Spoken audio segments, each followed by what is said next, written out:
আসসালামু আলাইকুম। খুবই সংক্ষেপে আপনাদেরকে আপডেট দিতে চাই, যেটা হচ্ছে পেনশন ক্রেডিট। আপনার বয়স যদি 66 হয়, আপনার যদি ইকোতে লিভ করেন এবং আপনার সাপ্তাহিক ইনকাম যদি 218 পাউন্ড 15 পেন্সের নিচে হয়, তাহলে আপনি পেনশন ক্রেডিট ক্লেম করতে পারবেন।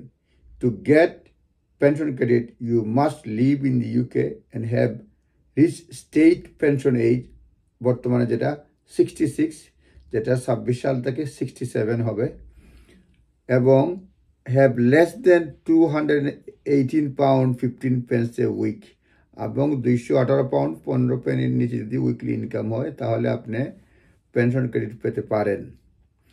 You can lodge a claim অনলাইনেও আপনি এটা ক্লেম লজ করতে পারবেন। একটা ফোন নাম্বার দিচ্ছি, ফোন নাম্বারটা হচ্ছে 0800-99-1234, 0800-99-1234, এখানেও বিস্তারিত জানতে পারবেন।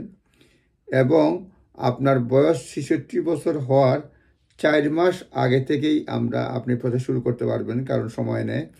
অ্যাপ্লিকেশন করতে পারবেন 4 মাস আপ টু 4 মাস বিফোর ইউ টার্ন, মানে আপনি 4 মাস হওয়ার আগেই ক্লেম শুরু করতে পারবেন।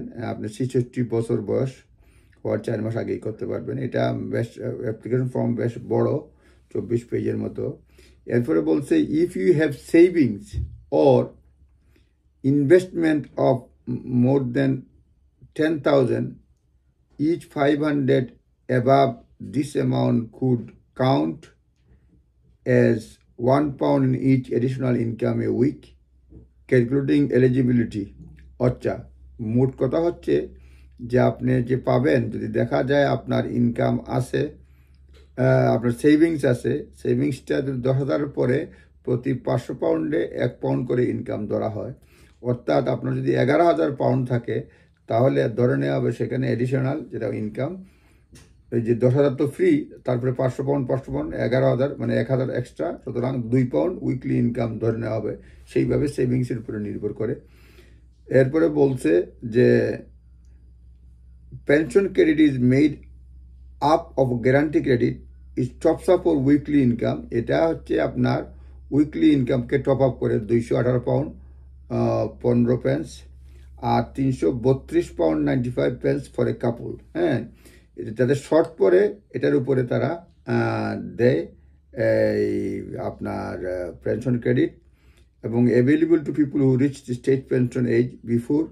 এখন বলছে pension credit is made up of guarantee credit which tops up your weekly income up to income to 218 pound 15 pence, couple হলে পরে 332 পাউন্ড 95 পেন্স। সুতরাং এটা আপনারা নিজ দায়িত্বে দেখে নেবেন, জাস্ট একটা গাইডেন্স, ট্যাক্স অ্যাডভাইজারের পরামর্শ নেবেন। ভালো থাকবেন, ধন্যবাদ, আসসালামু আলাইকুম।